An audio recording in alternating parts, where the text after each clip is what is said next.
Peu de concepts suscitent autant de confusion et de débats que l'image de Dieu. Pour beaucoup, Dieu est un être personnel, quelqu'un qui entend, qui ressent, qui répond aux prières, qui agit directement dans le monde pour récompenser ou punir. C'est la représentation la plus courante dans l'imaginaire religieux. Un Père céleste, avec lequel il est possible d'établir une relation intime. Mais en approfondissant la pensée de Spinoza, on découvre une réinterprétation radicale. Dieu n'est pas une personne, ni un souverain céleste séparé du monde, mais la substance infinie qui constitue tout ce qui existe. De sive natura, Dieu ou la nature, résume parfaitement cela. Pour lui, Dieu n'est pas un individu prenant des décisions momentanées, mais la somme des lois et des forces qui soutiennent la réalité. Et c'est là que réside le paradoxe. La Bible, à maintes reprises, parle d'un Dieu qui semble profondément personnel, qui accompagne Adam dans le jardin, qui converse avec Moïse, qui envoie des prophètes porteurs de messages précis. En même temps, il présente des attributs qui transcendent toute notion humaine de personnalité, la toute-puissance, l'omniprésence, l'éternité. C'est comme si nous cherchions à concilier deux images opposées. D'un côté, la figure proche, presque humaine, de l'autre, une réalité infinie qui ne se réduit à aucune forme ni à aucun visage. Spinoza voyait dans ce contraste une invitation à repenser le langage même que nous employons à propos du divin. La question est, pourquoi la Bible présente-t-elle ces deux visages ? Spinoza soutenait que cela était en partie dû à une nécessité pédagogique. Les Écritures ont été écrites pour des publics divers, dans des contextes historiques spécifiques, et parler de Dieu comme d'un être doté de volonté et d'émotion était un moyen de rendre le concept accessible, compréhensible et motivant. Mais, au plus profond de lui-même, il croyait que l'essence de Dieu ne pouvait être saisie par des images anthropomorphiques. Ce que nous appelons la volonté de Dieu est, en réalité, la manifestation inévitable des lois de la nature. Cela ne signifie pas que la vision de Spinoza élimine la valeur de la relation personnelle que beaucoup éprouvent avec le divin. Au contraire, elle déplace l'attention de la recherche de miracles et de faveurs vers la compréhension de la réalité et l'adhésion à ses lois. C'est comme si elle disait « Si tu veux te rapprocher de Dieu, connais et respecte les règles qui régissent le monde. » En ce sens, la prière se transforme en contemplation, l'adoration en compréhension, et l'amour pour Dieu se traduit par l'amour de la vie telle qu'elle est. Et c'est là que réside le point le plus provocateur. Si Dieu est la nature elle-même, alors chaque détail, du lever du soleil à la chute d'une feuille, est une expression du divin. Cela transforme radicalement notre vision de la spiritualité. Il n'y a pas de moment sacré, isolé d'un côté, et de moment profane de l'autre. Tout est manifestation de la même réalité. Le champ de rencontre avec Dieu cesse d'être le simple temple ou l'autel pour devenir le monde entier. C'est une spiritualité qui ne se limite pas à des horaires, des rituels ou des intermédiaires, mais qui se vit dans l'instant présent, les pieds sur terre et l'esprit éveillé. Cependant, pour beaucoup, cette vision est inconfortable.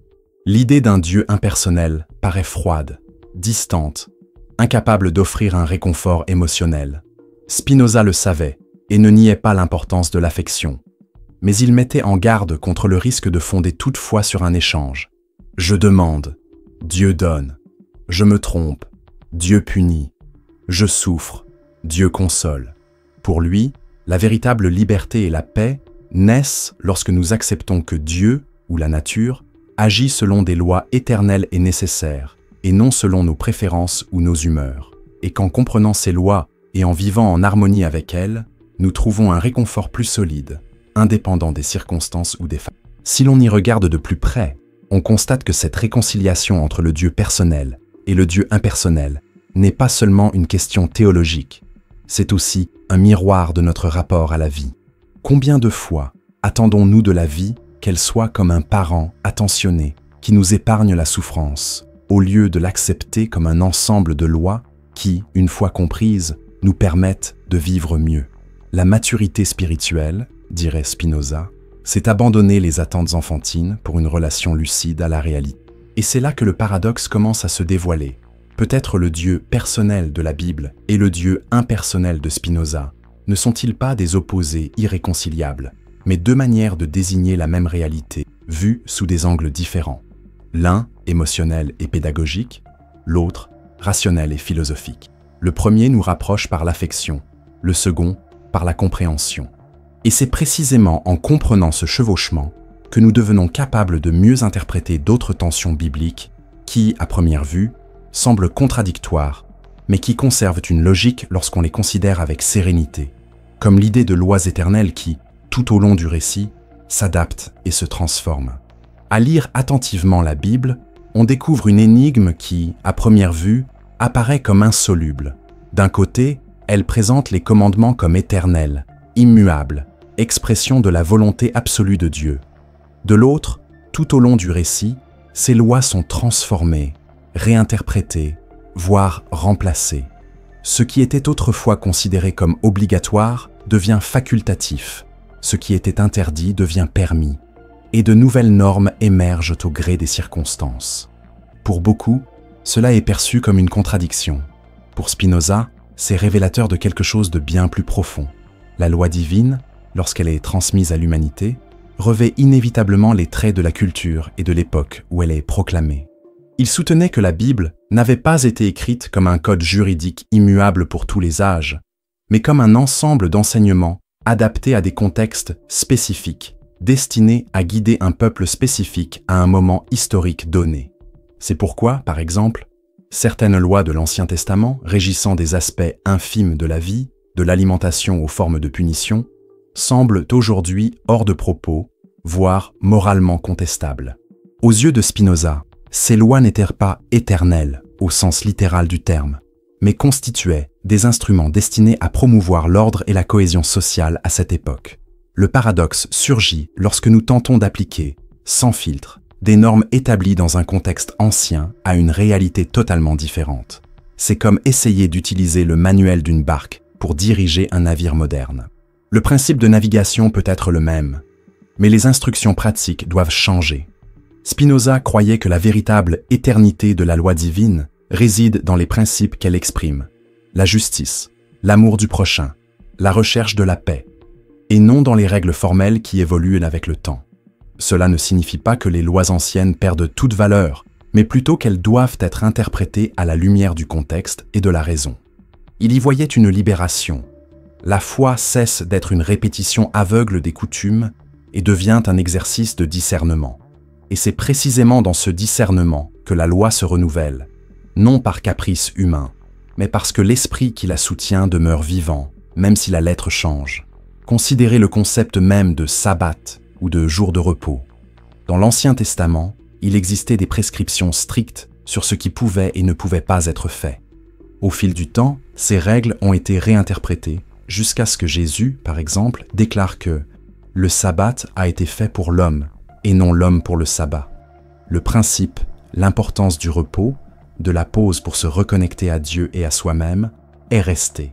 Le format, cependant, s'est adapté aux besoins et à la compréhension de chaque génération.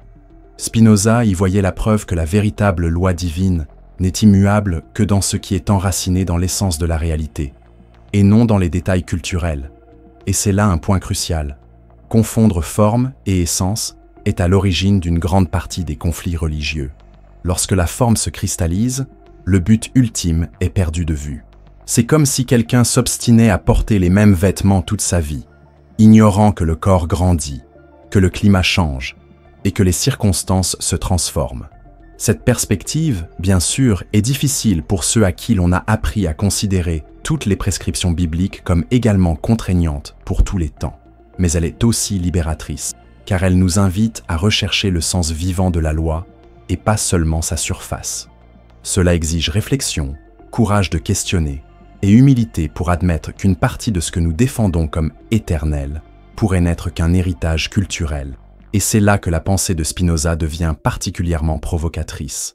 Si les lois changeantes au fil du temps sont l'expression de principes éternels, alors ce que Dieu désire véritablement, ce n'est pas l'obéissance aveugle, mais la compréhension. Et la compréhension exige la liberté de penser, une liberté qui, pour lui, était une condition indispensable à une vie véritablement religieuse. Mais cette même liberté nous confronte à un dilemme encore plus complexe.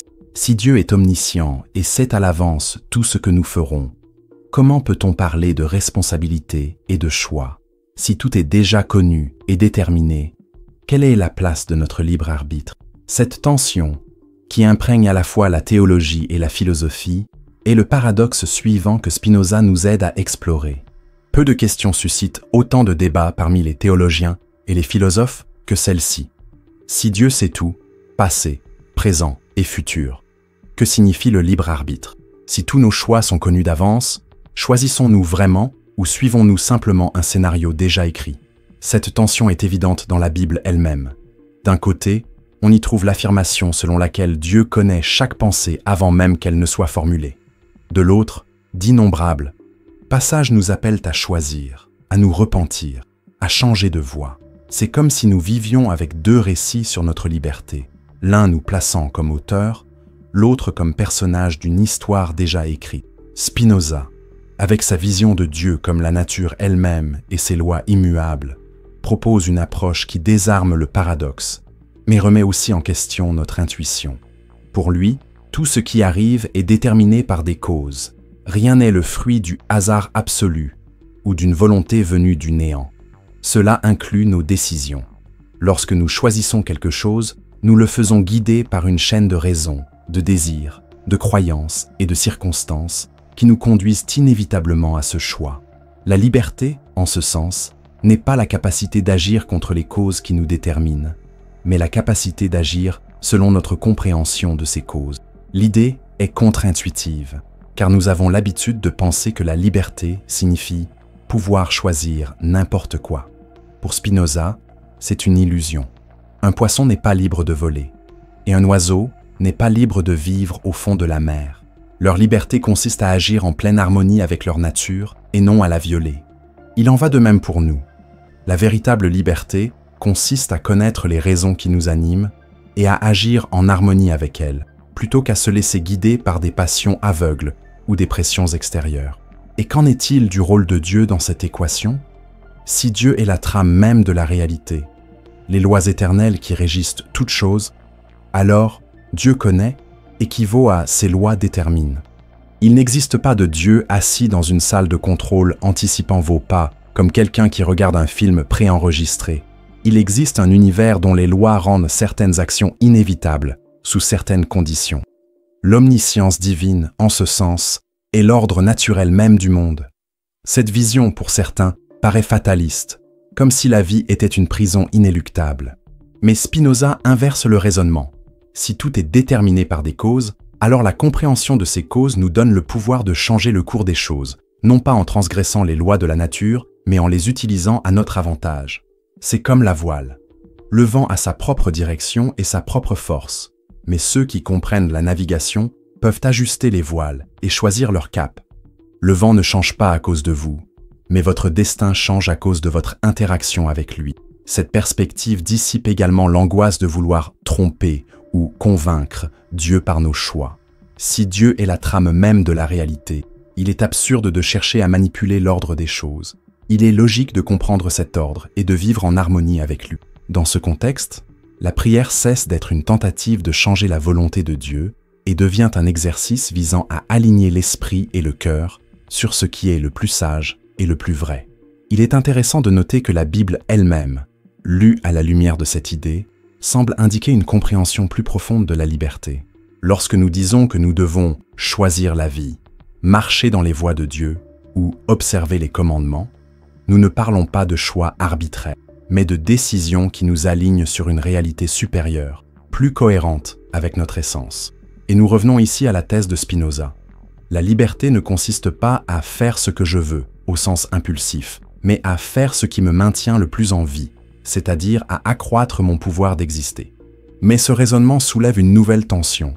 Si tout est régi par des lois éternelles et nécessaires, comment expliquer les récits bibliques qui présentent des événements surnaturels, des miracles qui semblent violer ces lois?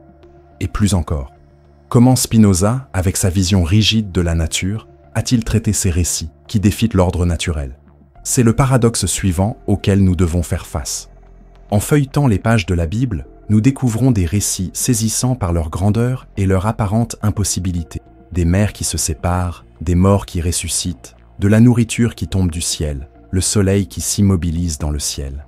Ces récits ont un pouvoir indéniable d'éveiller l'imagination et la foi, car il semble témoigner d'une puissance supérieure à la nature, capable de la suspendre ou de la façonner selon la volonté divine. Mais pour Spinoza, cette interprétation repose sur une compréhension limitée de Dieu et des lois naturelles. Il considérait les lois de la nature non pas comme des règles extérieures que Dieu pouvait décider de transgresser à sa guise, mais comme l'expression même de l'essence divine. Autrement dit, Dieu et la nature ne sont pas dans une relation de créateur et de créature indépendants, mais ne font qu'un. En ce sens, parler d'un miracle comme d'une violation des lois naturelles est, pour Spinoza, une contradiction. Ce serait comme dire que Dieu se viole lui-même. Si Dieu agit selon sa propre nature éternelle et immuable, alors rien de ce qui se produit ne peut échapper à cette. Mais cela ne signifie pas que Spinoza niait les miracles comme des événements surprenants. Pour lui, un miracle est simplement un événement dont nous ne comprenons pas encore pleinement la cause. Lorsque la Bible parle d'un phénomène extraordinaire, ce n'est pas parce qu'il a suspendu l'ordre naturel, mais parce que les hommes de l'époque ignoraient les causes qui l'ont rendu possible. Une éclipse, par exemple, pouvait autrefois être considérée comme un signe divin, mais nous savons aujourd'hui la décrire à partir des orbites et des positions astronomiques. L'événement reste grandiose, mais il ne s'agit plus d'un miracle au sens de violation d'une loi, mais plutôt d'une manifestation des lois elles-mêmes. Cette interprétation peut paraître froide à ceux qui cherchent une preuve directe de l'intervention divine dans les miracles, mais pour Spinoza, elle rend le monde bien plus sacré. Si chaque phénomène, aussi impressionnant soit-il, est une expression de l'ordre éternel, alors chaque instant, aussi ordinaire soit-il, l'est aussi. Le chant d'un oiseau, le cycle des saisons, la régénération des tissus du corps humain, tout cela fait partie d'un tissu infini, indéchirable. Le miracle cesse d'être un point isolé pour devenir un état permanent d'émerveillement devant la perfection de l'ordre naturel. Cependant, Spinoza reconnaissait que les récits bibliques de miracles avaient une fonction importante: éveiller la foi, renforcer l'autorité des prophètes et transmettre des messages moraux. Le problème survient lorsque le message se perd dans la fixation sur l'événement lui-même. C'est comme si, à la vue d'un panneau indiquant la direction d'une ville, quelqu'un l'adorait au lieu de suivre la route. Le miracle, pour lui, n'est pas une fin, mais un moyen. Un symbole qui renvoie à quelque chose de plus profond, la nécessité de vivre en harmonie avec les lois qui régissent l'existence.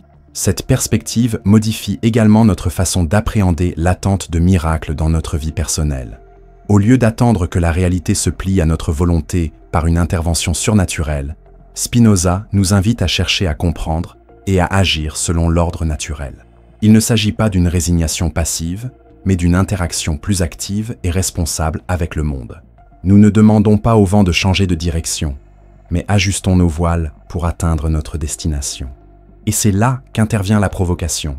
Si la réalité est si parfaitement ordonnée, pourquoi la Bible nous montre-t-elle un Dieu qui tantôt sauve, tantôt punit? Pourquoi parle-t-elle d'amour inconditionnel et, en même temps, de damnation éternelle? Cette tension entre grâce et jugement est un autre paradoxe que Spinoza n'a pas ignoré et qui mérite d'être exploré avec la même profondeur. Parmi toutes les tensions qui imprègnent la lecture biblique, rares sont celles qui sont aussi profondes. La même écriture qui proclame l'amour inconditionnel de Dieu annonce aussi des châtiments sévères, voire éternels, pour ceux qui ne suivent pas certains chemins. D'un côté, on trouve des passages qui parlent de grâce, de pardon, de réconciliation et de miséricorde infinie. De l'autre, des passages qui décrivent des jugements implacables et l'exclusion définitive de ceux qui s'égarent. C'est comme si le texte sacré alternait entre bras ouverts et portes fermées, entre promesses de salut universel et avertissement de condamnation. Pour Spinoza, cette dualité n'est pas une erreur, mais le reflet de la manière dont la morale religieuse a été façonnée pour servir à la fois les dimensions spirituelles et sociales. D'un côté, le message d'amour et de pardon élève l'esprit, encourage l'unité et inspire un comportement altruiste. De l'autre, la perspective du châtiment agit comme un mécanisme de contrôle, essentiel au maintien de la cohésion d'un peuple à une époque et dans un contexte où le droit civil n'avait pas d'emprise sur tous les aspects de la vie. Il n'y voyait pas nécessairement une hypocrisie, mais plutôt une stratégie pédagogique adaptée à la réalité historique. Le paradoxe surgit lorsque nous tentons de lire ces messages comme s'ils étaient au même niveau, sans saisir leurs fonctions distinctes. La grâce s'adresse au cœur et à la conscience, invitant à une véritable transformation intérieure. Le jugement s'adresse à la peur et au sens des conséquences, créant un frein extérieur pour prévenir les déviations. Spinoza dirait que la plus haute moralité est celle qui est soutenue par l'amour de la vertu, et non par la peur du châtiment, mais il reconnaîtrait que, pour beaucoup, la peur est le premier pas vers la compréhension. Cette compréhension conduit également à une réflexion importante sur la nature de Dieu. Si Dieu est l'ordre même de la nature, comme le croyait Spinoza, alors la punition n'est pas un acte de colère ou de vengeance, mais la conséquence inévitable d'une vie en désaccord avec les lois qui soutiennent la vie. Il ne s'agit pas d'un juge en colère, mais d'une structure qui réagit automatiquement à nos actions, comme la gravité réagit à la chute d'un corps. En ce sens, le salut n'est pas une récompense accordée par la sympathie divine, mais l'état naturel de ceux qui vivent en accord avec la vérité des choses. Cela change complètement notre perception des passages bibliques sur le salut et la condamnation. La grâce cesse d'être une faveur arbitraire et devient la possibilité même de vivre selon l'ordre de la réalité, quelque chose de toujours disponible. Et la condamnation cesse d'être une punition imposée de l'extérieur et devient la conséquence logique d'un écart par rapport à cet ordre, un écart qui, dans la plupart des cas, relève de notre choix, conscient ou non. Mais le paradoxe ne disparaît pas avec cette seule explication. Il persiste, notamment sur le plan émotionnel, car nous ressentons toujours la tension entre le désir de l'épanouissement de chacun et la réalité que tout le monde ne le recherche pas ou ne l'accepte pas. Spinoza suggère qu'une partie de cette tension vient du fait que nous regardons le monde à travers des prismes humains, marqués par des attentes et des jugements, tandis que la perspective divine, si nous y pouvions pleinement accéder, ne verrait que l'harmonie du tout, une harmonie dans laquelle même ce que nous appelons perte et échec a sa place. Il est intéressant de noter que cette même Bible, qui parle d'un Dieu qui aime et qui juge, se présente également comme un texte sacré, censé unir les peuples autour de valeurs communes. Cependant, au fil de l'histoire, elle est devenue l'un des textes les plus utilisés pour justifier les divisions, les guerres et l'intolérance. Cette contradiction entre l'idéal d'unité et la réalité de la division est le paradoxe suivant que Spinoza nous aide à comprendre. Depuis que la Bible a commencé à être écrite et compilée, elle a servi de référence morale et spirituelle, de boussole capable de guider des communautés entières. Au fil des siècles, elle a été le fondement de codes éthiques, de mouvements de compassion et de justice, et de la formation de cultures entières. Pour des millions de personnes, elle est le lien entre les générations, les traditions et les valeurs. Un livre qui transcende le temps et les frontières pour nous rappeler qu'au fond, nous faisons tous partie d'un tout plus grand. Pourtant, ironiquement, ce même texte, qui devrait être un pont, devient si souvent un mur. Il unit et divise avec la même intensité. Spinoza n'ignorait pas ce phénomène. Au contraire, il fut l'un des penseurs qui souffrirent le plus personnellement de la force de division de l'interprétation religieuse. Expulsé de la communauté juive où il était né, accusé d'hérésie et persécuté, il savait par expérience que la dispute sur le sens véritable de l'écriture pouvait se transformer en champ de bataille. Et, pour lui, la racine de cette contradiction résidait moins dans le texte lui-même que dans son utilisation. La Bible est composée de plusieurs livres, écrits à différentes époques, par des auteurs aux perspectives diverses, s'adressant à des publics et à des situations distinctes. Cette pluralité est l'une de ses richesses, mais elle permet aussi des lectures radicalement différentes, et souvent opposées. Lorsqu'un groupe choisit une interprétation comme seule légitime, toute autre vision devient une menace. C'est alors que le texte, au lieu d'être un point de rencontre, devient une arme d'exclusion et de séparation. Spinoza soutenait que la valeur de la Bible résidait moins dans sa fonction de manuel de règles absolues que dans sa capacité à inspirer la pratique de la justice et de la charité. Il soutenait que l'essence de l'écriture est morale et non métaphysique.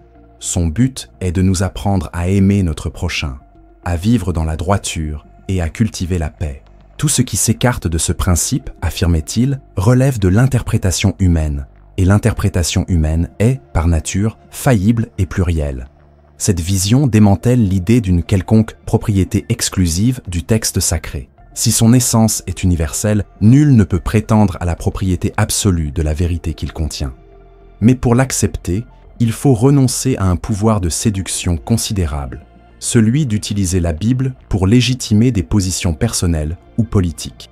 Et c'est précisément cette tentation qui, tout au long de l'histoire, a transformé le livre de l'unité en catalyseur de division. Le plus tragique est que ces divisions surgissent souvent au nom de la défense de sa propre foi. Les communautés se fragmentent, les familles se désagrègent, les nations entrent en conflit, tout cela parce que chaque camp croit défendre la bonne interprétation. Spinoza voyait là une contradiction douloureuse, utiliser un texte prêchant l'amour pour justifier l'intolérance. Pour lui, la voie de la réconciliation ne consiste pas à tenter d'éliminer les différences d'interprétation, mais à reconnaître leur inéluctabilité et néanmoins à choisir la coexistence pacifique comme principe primordial. Cette proposition n'est pas naïve. Spinoza savait que le désaccord fait partie intégrante de la condition humaine, mais il croyait qu'il était possible de déplacer l'attention des disputes d'interprétation vers la mise en pratique des valeurs fondamentales. Et si nous y parvenons, la Bible retrouve son rôle de point d'unité, non pas parce que tous pensent de la même manière, mais parce que tous s'accordent à vivre selon des principes communs qui transcendent la lettre et atteignent l'esprit. Cette réconciliation entre unité et diversité nous prépare à affronter le paradoxe ultime qu'il percevait dans la relation entre la Bible et la vie humaine, la promesse d'éternité dans un monde en constante évolution. Une promesse qui, à première vue, semble contredire l'expérience elle-même, mais qui, réinterprétée, peut devenir l'une des sources de sens les plus puissantes. La Bible parle d'éternité, comme si elle indiquait un havre de paix, la vie éternelle, le repos éternel, la promesse d'un royaume sans fin. Pour le cœur humain assoiffé de stabilité, cette idée est profondément séduisante. Dans un monde où tout change, les corps vieillissent, les relations changent, les empires s'effondrent, les modes passent, l'éternité apparaît comme l'antidote à l'impermanence. C'est comme une ancre jetée au milieu d'une mer agitée, une invitation à croire qu'il existe quelque chose d'inébranlable, quoi qu'il arrive autour. Mais pour Spinoza, ce concept doit être abordé avec prudence. L'éternité n'est pas un temps sans fin, projeté dans le futur, comme une ligne qui se poursuit à l'infini. C'est une dimension qui existe déjà maintenant, accessible à chaque instant pour peu que nous sachions la percevoir. Pour lui, vivre dans la perspective de l'éternité, sub specie aeternitatis, revient à réaliser que tout ce qui existe est contenu dans l'ordre nécessaire de la nature, qui est Dieu, et que cet ordre est infini. En ce sens, il ne s'agit pas d'attendre un état éternel après la mort, mais d'expérimenter l'éternel au cœur du changement. Cela peut paraître abstrait, mais cela a des implications pratiques. Lorsque nous ne vivons que pour l'avenir, la promesse d'éternité devient une sorte d'échappatoire. Nous subissons le présent, espérant qu'à un moment lointain, tout se résoudra. Mais lorsque nous comprenons que l'éternité est dans le présent, notre rapport au temps change radicalement. Chaque acte, aussi simple soit-il, s'inscrit dans quelque chose de plus grand, et l'angoisse du plus tard perd de son pouvoir. C'est comme réaliser que la mélodie d'une chanson ne réside pas seulement dans la dernière note, mais dans chaque accord qui la compose. Pour Spinoza, ce qui est véritablement éternel, c'est l'essence même des choses, ce qu'elles sont lorsqu'on les perçoit hors des distorsions du temps. Le corps change, l'esprit se transforme, mais l'ordre et le lien qui soutiennent la réalité demeurent. En comprenant cela, nous cessons de lutter contre le changement comme s'il était un ennemi, et commençons à le considérer comme une partie intégrante de la trame éternelle qui compose l'existence. La fleur fanée n'est pas un échec de la vie, mais la continuation d'un cycle ininterrompu. Cette vision dissipe également la peur si souvent associée au thème de l'éternité. Dans de nombreuses traditions, la promesse éternelle s'accompagne d'une menace éternelle. Le paradis et l'enfer sont des destinations fixes. Spinoza propose un changement. Au lieu de considérer l'éternité comme un lieu vers lequel nous nous dirigeons, appréhendons-la comme une façon d'être que nous pouvons vivre ici. Lorsque nous agissons guidés par la compréhension et la joie active, nous participons déjà à cette éternité. Lorsque nous nous laissons entraîner par les passions tristes et l'ignorance, nous nous en éloignons, non pas dans le temps, mais dans l'expérience. Le paradoxe se dissipe donc lorsque nous cessons de considérer l'éternel et le temporaire comme des dimensions opposées et comme complémentaires. Le changement est la façon dont l'éternel se manifeste dans le temps. L'éternité est la toile de fond sur laquelle le changement se produit. Cette compréhension ne nous éloigne pas des responsabilités du présent. Au contraire, elle nous rappelle que chaque choix porte un poids éternel, non pas parce qu'il sera inscrit dans un livre céleste, mais parce qu'il est déjà ancré dans le réseau infini de causes et d'effets qu'est la réalité elle-même.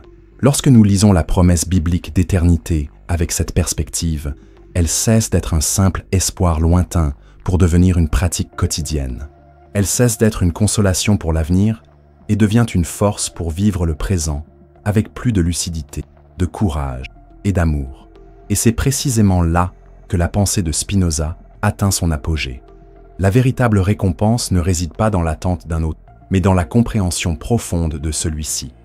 Ainsi, après avoir traversé les paradoxes qu'il a identifiés dans la Bible, Dieu personnel et impersonnel, loi éternelle changeante, libre arbitre et omniscience, miracle et loi naturelle, morale qui sauve et condamne, texte qui unit et divise, et éternité au milieu du changement, nous comprenons que chaque contradiction apparente n'est pas un mur, mais une porte. Une porte qui, ouverte par la raison et l'expérience, nous conduit à une spiritualité plus lucide, plus pratique et plus intégrée à la vie réelle.